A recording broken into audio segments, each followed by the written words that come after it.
Bismillahirrahmanirrahim. Assalamualaikum warahmatullahi wabarakatuh. Alhamdulillah alladzi bi ni'matihi tatimmu shalihat. Amsayna ala fitratil Islam wa ala kalimatil ikhlas wa ala dini nabiyyina Muhammadin sallallahu alaihi wasallam wa ala millati abina Ibrahim hanifan musliman wa ma kana minal musyrikin. Allahumma inna nas'aluka khairan hadhihi al-lailah fathaha wa nasraha wa nuraha wa barakataha wa hudaha wa na'udzu bika min syarri ma fiha wa syarri ma ba'daha. Bersyukur kepada Allah Subhanahu wa taala. Hadirin wa hadirat Bapak dan Ibu hadirin rahimani wa rahimakumullah. Pada kesempatan yang berbahagia ini kita berjumpa bermajelis ilmu di hari yang mulia pada bulan yang Allah Subhanahu wa taala muliakan, yaitu bulan suci Ramadan. Alhamdulillah, dari doa-doa yang sudah kita bacakan sebelum sampai ke Ramadan agar disampaikan ke bulan Ramadan, hari ini Allah kabulkan. Kita sudah sampai ke Ramadan, apalagi kita juga sampai dalam kondisi sehat walafiat. Mudah-mudahan kita senantiasa sehat dari awal ke akhir, selesai mengerjakan kewajiban kita dan menyandang gelar muttaqin sebagaimana yang Allah Subhanahu wa taala sampaikan di dalam ayat 183 surah Al-Baqarah. Tujuan dari disyariatkannya puasa Ramadan. A'udzu billahi minasyaitonir rajim. Ya ayyuhalladzina amanu kutiba 'alaikumus shiyam kama kutiba 'alal ladzina min qablikum la'allakum tattaqun. Pastikan orang-orang yang beriman diwajibkan atas kalian untuk berpuasa. Berpuasa di sini yang dimaksud adalah puasa di bulan Ramadan, sebagaimana diwajibkan atas orang-orang sebelum kalian, umat-umat sebelum umatnya Nabi Muhammad sallallahu alaihi wasallam. Mereka juga berpuasa dariku. Maka jika ada di antara kita yang tidak mau berpuasa, maka dia entah umatnya siapa, umatnya Nabi siapa Allah. Padahal umat Nabi Muhammad dan umat-umat Nabi-Nabi terdahulu juga berpuasa. Dan di sini Allah Subhanahu wa taala sampaikan tujuan puasa adalah la'allakum tattaqun, agar kita menjadi hamba yang bertakwa. Maka namanya puasa tahun ini bukan hanya sekedar rutinitas tahunan, sebagaimana Jumat yang bapak-bapak semuanya mengikutinya, khutbah Jumat atau Jumatan di masjid. Di situ juga ada pesan bertakwa. Maka Jumat yang dilauinya bukan hanya sekedar rutinitas makanan, sebagaimana hal tersebut Ramadan yang sekarang kita sudah berada di dalamnya juga bukan hanya sekedar rutinitas tahunan. Oleh karenanya tadi disampaikan oleh pengurus masjid, pengurus sholat, bahwa tahun ini ada sesuatu yang berbeda. Maka harapannya masyarakat bisa memanfaatkan begitu. Nanti insya Allah di akhir saya akan memberikan jeda waktu beberapa menit untuk sesi tanya jawab. Kalau masyarakat nggak mau bertanya ya biar saya yang tanya. Siap? Siapa? Kalau nggak ada yang mau bertanya, saya tunjuk isi pertanyaan ya. Mungkin nanti saya akan tunjuk yang biasa ngantuk-ngantuk. Ya ini sasaran untuk ditanya. Pertanyaannya boleh di dalam materi atau di luar materi. Boleh tentang fikih puasa, boleh tentang yang lain. Insya Allah kalau saya bisa menjawab, saya akan jawab sekarang. Tapi kalau tidak bisa, ya saya tangguhkan di pertemuan berikutnya. Karena selama Ramadan, insya Allah saya akan mempersembahkan dengan setiap hari Rabu, berarti 4 kali di bulan Ramadan di kuliah asal. Dan saya sebetulnya ingin menyampaikan materi tentang cerita perang Badar Bapak Ibu. Ya, cuman nanti barangkali panjenengan mau bertanya tentang materi yang di luar tema dipersilahkan. Ya, sebab sebetulnya materi tentang puasa lebih cocok disampaikannya itu sebelum Ramadan, bukan saat Ramadan.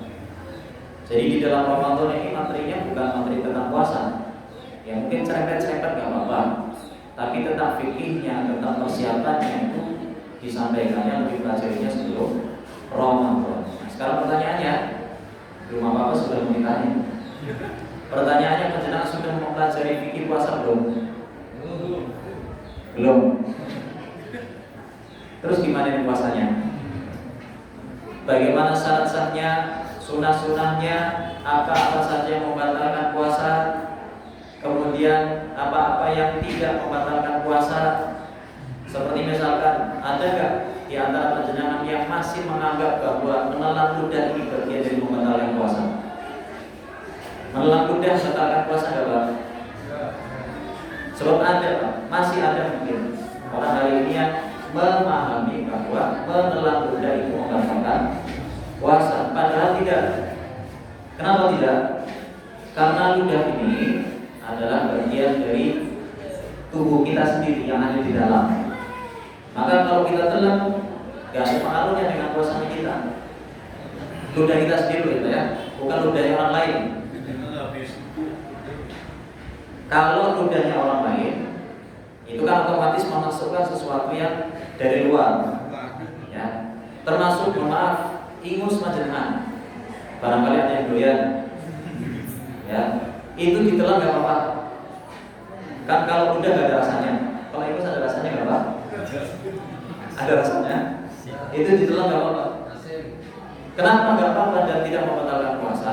Jawabannya adalah karena ludah dan ingus berasal dari dalam tubuh kita sendiri. Maka kalau kita telan tidak menjadikan puasa kita batal. Sebab dulu begini Bapak Ibu, pernah saya ketika masih kecil bersama seorang ibu, kemudian dia berkata, karena saat itu sedang naik kendaraan dan kala itu tidak membawa makanan untuk membatalkan puasa, dan saat itu sudah ada maghrib.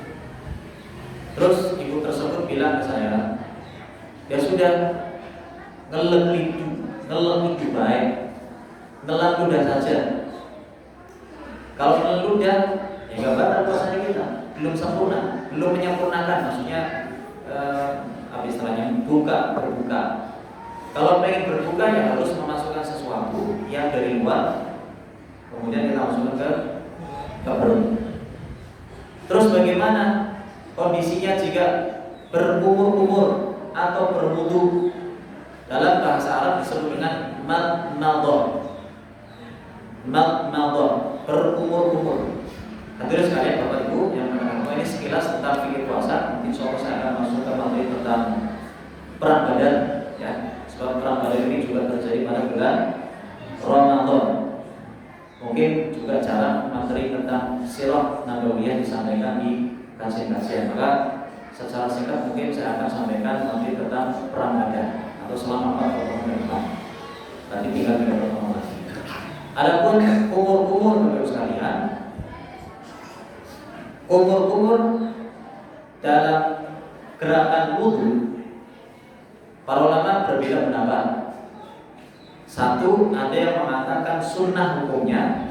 Dua, ada yang mengatakan wajib. Kenapa wajib? Karena kumur-kumur ini menggunakan mulut, sementara mulut bagian dari wajah. Yang wajib kan membasuh wajah, ya. Yang wajib membasuh wajah. Kumur-kumur enggak. Makanya sebagian ulama menilai bahwa kumur-kumur bukan kategori wajib. Allah berfirman dalam surat Al-Maidah, ya ayyuhalladzina amanu idza qumtum ila sholati faghsilu wujuhakum. Wahai sekalian orang yang beriman, apabila kalian mau sholat, maka basuhlah wajah kalian. Yang tersebut di dalam ayat membasuh wajah, bukan kumur-kumur. Tapi dalam prakteknya, sebagian ulama menilai Rasulullah SAW tidak pernah meninggalkan kumur-kumur, dan kumur-kumur ini dengan mulut bagian dari wajah, maka sebagian ulama yang lain menilai bahwa kumur-kumur ini hukumnya wajib. Nah sekarang Bapak Ibu sekalian, kalau dihukumi wajib, misalnya kita anggap wajib, maka otomatis ketika berpuasa pun harus apa? Kumur-kumur. Karena kalau nggak kumur-kumur, untuk kita nggak sama. Kan ada sesuatu yang ditinggalkan. Tapi kalau kita memegang pendapat yang mengatakan sunnah, tidak kumur-kumur nggak apa-apa. Cuman sekarang anggaplah kita memegang pendapat yang mengatakan wajib, maka ketika kita berpuasa hendaknya kumur-kumur juga jangan ditinggalkan. Dari subuh sampai maghrib, misal ketika mau sholat fajar, sholat subuh, kumur-kumur juga.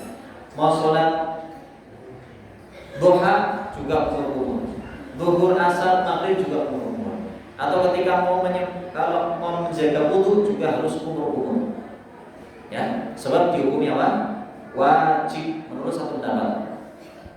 Terus bagaimana kalau kita sedang berpuasa? Kan ada sesuatu yang masuk ke dalam mulut kita. Catatannya di sini sebagaimana disampaikan oleh Nabi Muhammad SAW, jangan berlebihan. Wa baligh fil istinsyaq illa an takuna sha'iman. Bersungguh-sungguhlah dalam kamu beristinsyaq. Tahu istinsyaq Bapak Ibu? Memasukkan air ke hidung, bukan mulut, tapi ini dihukumi sama. Kumur-kumur dan istinsyaq dihukumi sama. Bersungguh-sungguhlah dalam istinsyaq kecuali dalam kondisi berpuasa. Maksudnya ketika berpuasa jangan bersungguh-sungguh, biasa saja. Jangan terlalu apa istilahnya ya, terlalu banyak atau terlalu berlebihan. Apalagi kalau panjenengan memanfaatkan kesempatan ini, mumpung lagi kumur-kumur, sekaligus apa? Sekaligus ya nelan. Nah ini jelas nggak boleh. Boleh kumur-kumur asal tidak berlebihan. Apakah ada air yang masih mengendap di mulut? Tidak ada. Karena kalau kumur-kumur kan otomatis airnya dibuang.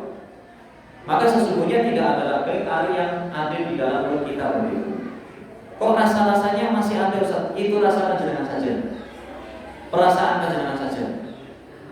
Bahkan kita ini, panjenengan, saya semuanya, ketika kumur-kumur kemudian membuang airnya, itu kan bahkan membuangnya sangat sempurna, sangat berhati-hati.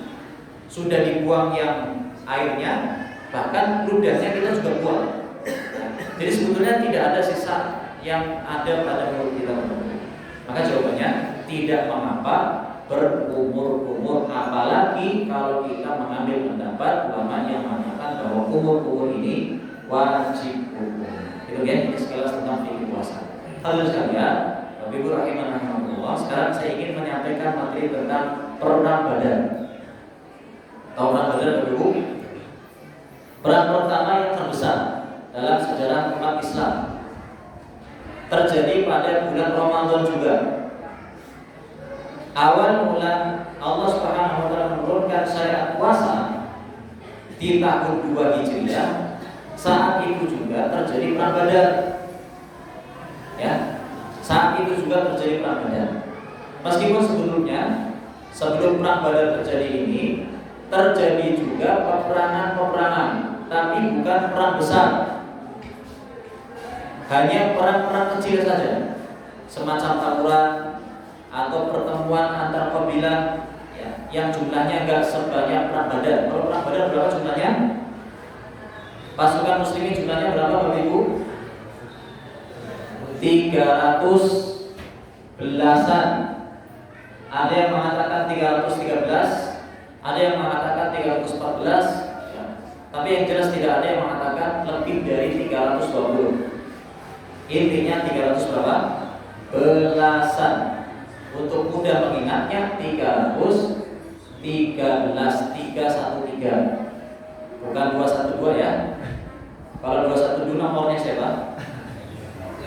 Biro Sablam. Baik.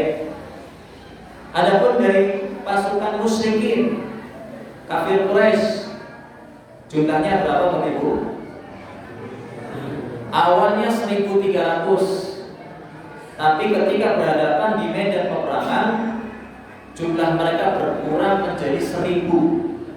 Tapi meskipun berkurang, kan masih 1.000, bukan ratusan. Maka 300 melawan 1.000, otomatis secara logika akal manusia, kira-kira siapa yang akan menang? Yang akan menang secara logika adalah yang jumlahnya besar, orang-orang kafir Quraisy. Tapi dengan izin Allah Subhanahu wa taala, kuasa Allah Subhanahu wa taala, perang Badar dimenangkan oleh kaum muslimin. Yang kali itu langsung dipimpin oleh Nabi kita Muhammad sallallahu alaihi wasallam. Hadirin sekalian, Ibu rahimanahumullah, ada beberapa istilah dalam sejarah peradaban umat Islam berkenaan dengan peperangan.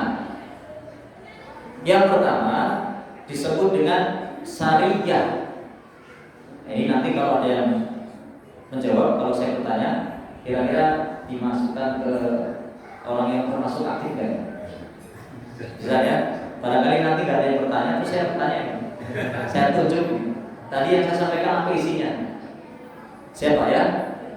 Tapi kalau ibu-ibu mungkin gak bakalan menang, saya gak bisa menjangkau mereka. Ada beberapa istilah dalam sejarah peradaban Islam berkenaan dengan peperangan. Yang pertama tentang apa? Sariyah. Sariyah adalah jumlah pasukan yang tidak lebih dari 100. Jumlah pasukan yang tidak lebih dari 100 orang. Ya. Kemudian yang kedua, ma'rakah. Ma'rakah ini lebih dari 100. Dan di situ Nabi Muhammad SAW ikut menjadi panglimanya. Kalau sariyah tadi di bawah 100, Nabi Muhammad SAW tidak ikut. Yang ketiga, ghazwah. Lebih dari 100. Kalau ma'rakah tadi tidak ikut, Nabi SAW tidak ikut. Saya ulang lagi dari awal. Sariyah jumlah pasukan kurang dari 100, Nabi SAW tidak ikut. Ma'rakah jumlah pasukan lebih dari 100, Nabi Muhammad SAW tidak ikut. Kemudian yang ketiga, ghazwah. Jumlah pasukan lebih dari 100 dipimpin langsung oleh Nabi Muhammad SAW. Perang Badar jumlahnya berapa tadi pasukannya? 300, berarti termasuk syariah, ma'rakah atau ghazwah? Termasuk ghazwah karena dipimpin langsung oleh Nabi Muhammad SAW. Dan kala itu jumlah pasukan muslimin lebih dari 100, bahkan mencapai angka 300. Ini istilah-istilah dalam peperangan. Hadirin sekalian, Ibu rahimanahumullah, sebelum saya masuk ke kisah tentang perang Badar, dan mungkin masuknya di pertemuan berikutnya saja, ya, karena waktunya sudah terbatas. Nanti insyaallah saya akan menyampaikan lebih detailnya di pertemuan berikutnya. Hari ini mungkin saya sisakan waktu beberapa menit untuk sesi tanya jawab tentang fikih. Barangkali masih ada yang mau bertanya, dipersilakan. Atau kalau tidak ada yang bertanya, saya tanya. Atau kalaupun tidak ada yang mau bertanya, saya sampaikan secara global saja. Ya, Bapak Ibu rahimanahumullah, berkaitan dengan perang Badar. Kenapa yang perang inilah yang saya pilih? Karena perang Badar ini perang yang istimewa, berbeda dengan peperangan yang lain. Apa saja keistimewaan perang Badar? Di antaranya yang pertama, Allah Subhanahu wa taala menyebutkan di dalam Al-Qur'an perang Badar dengan istilah Yaumal Furqan. Allah berfirman dalam surat Al-Anfal, A'udzu billahi minasyaitonir rajim. In kuntum amantum billahi wa ma anzalna ala 'abdina yaumal furqan. Yaumal Furqan, yaumal taqal jam'an. Di sini Allah menyebutkan istilah Furqan. Apa arti istilah Furqan itu? Ibnu Katsir menjelaskan dalam tafsirnya kenapa dinamakan Furqan, karena di sini Allah Subhanahu wa taala menunjukkan mana yang hak dan mana yang batil. Allah meninggikan yang hak, yaitu kaum muslimin yang kali itu dipimpin oleh Nabi Muhammad SAW, meskipun jumlahnya sedikit bisa mengalahkan pasukan yang jumlahnya banyak.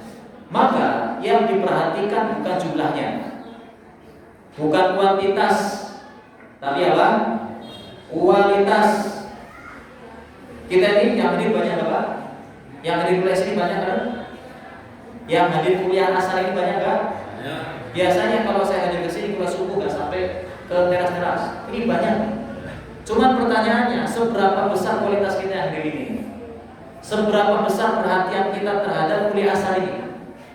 Ada di antara kita yang mungkin ngantuk, ada di antara kita yang mungkin nanti bukanya apa ya? Iftarnya apa hari ini yang menunya? Ada yang begitu. Berarti kita baru kuantitas, belum berkualitas. Nabi Muhammad SAW dan para sahabat kala itu meskipun jumlahnya sedikit, tapi berkualitas. Kuantitasnya sedikit, tapi kualitasnya banyak. Wa kam min fi'atin qalilatin ghalabat fi'atan katsiratan bi'idznillah. Betapa banyak jumlah pasukan yang sedikit bisa mengalahkan jumlah pasukan yang banyak. Ini firman Allah Subhanahu wa taala dalam surat Al-Baqarah. Yang Allah pisahkan peperangan antara Jalut dan Thalib. Ya. Maka perang Badar ini menjadi istimewa karena Allah tunjukkan mana yang hak dan mana yang batil. Allah tegakkan yang hak.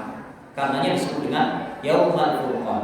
Adapun perang-perang yang lain Bapak Ibu, seperti perang Uhud, perang Khandaq, perang apalagi? Perang Uhud, perang Khandaq, kemudian perang Siffin dan perang-perang yang lain, Allah Subhanahu wa taala tidak menyebutkan Yaumul Furqan. Al-Furqan tidak disebutkan. Dan Al-Furqan ini salah satu nama dari nama-nama Al-Quran. Ya, salah satu nama dari nama-nama Al-Quran. Jadi perang Badar nama lain yang disamakan dengan nama-nama Al-Quran.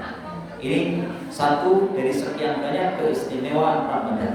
Yang kedua, pasukan kaum muslimin yang ikut serta dalam perang Badar dijuluki Al-Badri. Dijuluki apa?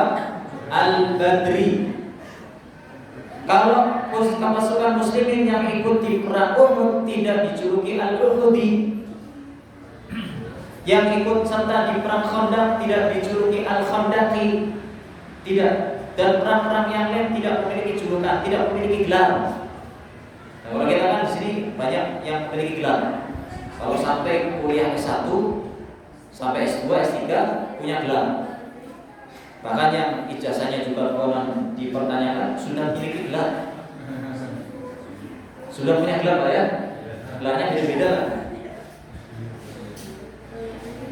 Perang Badar, pasukan yang ikut di dalamnya memiliki gelar Al-Badri, sementara perang-perang yang lain tidak. Ya. Kemudian yang ketiga, secara khusus Malaikat Jibril berkata kepada Nabi Muhammad SAW, sebagaimana tersebut dalam sebuah riwayat, Malaikat Jibril mendatangi Nabi Muhammad SAW kemudian berkata, "Ma ta'uduna ahla badrin fikum?" Wahai Muhammad, wahai Rasulullah, menurutmu dianggap seperti apa orang yang ikut perang Badar di antara kalian? Diagung-agungkankah atau biasa-biasa saja? Kemudian Nabi Muhammad SAW berkata, "Min afdhalil muslimin," atau dalam riwayat yang lain, "khiyaruna." Mereka orang yang ikut perang Badar, sahabat yang ikut perang Badar adalah sahabat yang terbaik, pilihan. Tidak sembarang orang disebut pilihan oleh Rasulullah Muhammad SAW atau disebut pilihan oleh Allah Subhanahu wa taala. Kemudian ketika Nabi Muhammad SAW mengatakan demikian kepada Malaikat Jibril membalas ucapannya Nabi Muhammad. Wa kadzalika man syahida badran minal malaikah. Demikian juga dari kalangan malaikat. Malaikat yang ikut serta berperang bersama kaum muslimin pada perang Badar juga malaikat terbaik. Ya. Dan perlu kita ketahui Bapak Ibu, hanya di perang Badar ini malaikat ikut serta berperang sendiri. Kalau di perang-perang yang lain tidak ikut serta. Hanya di perang Badar ikut serta membunuh. Makanya nanti barangkali nanti ada waktunya di akhir kita sampaikan atau di pertemuan-pertemuan berikutnya, ada bedanya antara korban dari kalangan musyrikin yang dibunuh oleh orang-orang muslimin dengan korban-korban yang dibunuh oleh para malaikat. Ada bedanya. Di antara bedanya adalah jari jemarinya ini putus. Kemudian ada bekas sayatan atau bebasan di leher. Ya, terus abu kayak kebakar gitu. Nabi SAW pernah diberikan aba-aba oleh Allah Subhanahu wa taala. Kalau kamu pengen tahu bedanya mana korban dari kalangan muslimin dengan korban dari hasil bunuhannya para malaikat, coba dilihat jari-jarinya. Apakah terputus? Kemudian lehernya ada bekas sayatan pedang yang kemudian membakar atau enggak? Kalau ada, berarti itu korban dari kalangan malaikat. Pelakunya adalah malaikat, yang membunuh adalah malaikat. Kalau enggak ada, berarti kaum muslimin. Ya. Dan ternyata didapati banyak Pak. Berarti peran malaikat di sini sangat ikut serta. Sementara pada peperangan-peperangan yang lain, Allah Subhanahu wa taala tidak mengikut sertakan para malaikatnya sebagaimana pada perang Badar. Ya, ini merupakan keistimewaan tersendiri yang ada pada perang Badar. Kemudian yang keempat,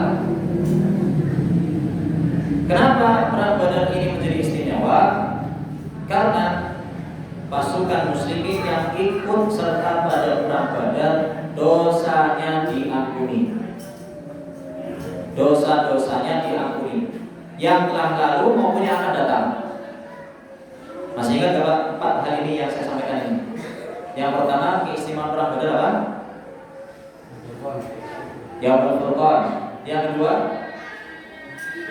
nah ini termasuk kalau mau mencatat begini. Yang kedua, ini belum saya tanya satu-satu, baru sasaran global. Apa yang kedua Pak?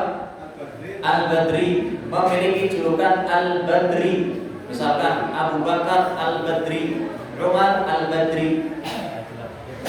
Punya gelar. Kalau panjangkan kan gelarnya SPD, FC, MA, ya, dokter. Sahabat gelarnya Al-Badri. Kemudian yang ketiga, apa istimewanya? Malaikat ikut serta, bahkan ikut campurnya sangat masif, ikut membunuh juga. Kalau peperangan-peperangan yang lain ikut serta ya, tapi nggak sampai membunuh, nggak sampai ikut berperang. Terus yang keempat, yang terakhir tadi saya sampaikan apa? Dosa-dosanya para pasukan Badar diampuni dari yang sebelumnya dan setelahnya. Dosa-dosa yang pernah mereka kerjakan dan yang akan terjadi mereka diampuni dosanya. Sebagaimana tersebut dalam sebuah kisah, ada seorang sahabat yang bernama Hatib. Siapa Pak? Hatib bin Abi Balta'ah, nama lengkapnya. Hatib bin Abi Balta'ah ini ahli Badar, pernah ikut perang Badar. Tapi di kemudian hari dia berbuat kesalahan Pak. Berbuat dosa. Apa dosanya? Apa kesalahannya? Dia membocorkan pergerakan Nabi Muhammad SAW dan kaum muslimin, para sahabatnya, ketika akan menaklukkan Makkah atau Fathu Makkah.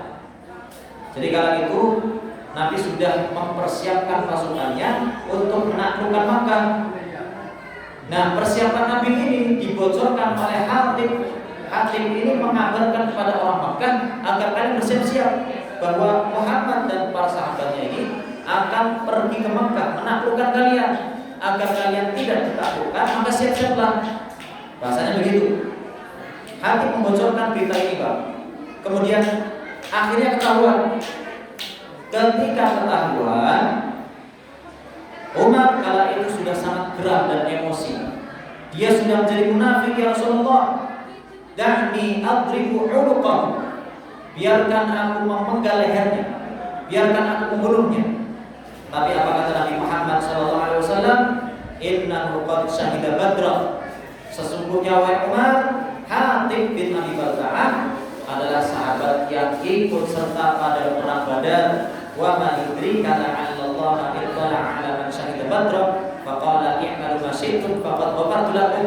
Rasulullah SAW mengatakan, lakukanlah apa kehendak kamu, wahai Hatib, wahai kalian ahli Badar, sesungguhnya kalian telah diampuni dosanya. Ini dosa besar. Untuk menggagalkan peperangan atau membocorkan informasi dalam dunia peperangan adalah dosa besar, Bapak Ibu. Tapi dosanya diampuni karena Hatib bin Abi Balta'ah termasuk sahabat yang ikut serta pada perang Badar.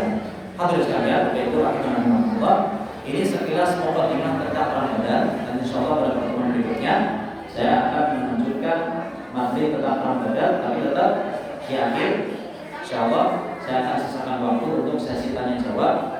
Silakan, ini saatnya, mulai saat ini, mulai sekarang sampai nanti menjelang maghrib. Saya kasih waktunya, barangkali ada yang mau ditanyakan tentang materi yang disampaikan atau di luar materi, monggo. Sebelum saya tutup, di sela-sela kasih pertanyaan, maka izinkan saya menutup. Maaf atas kekurangannya, salahnya barangkali penuturan kata kurang berkenan dan ada pertanyaan yang kurang berkenan juga terjawab. Insyaallah barangkali nanti kita lebih detail lagi, mudah-mudahan bisa terjawab. Allah Ta'ala.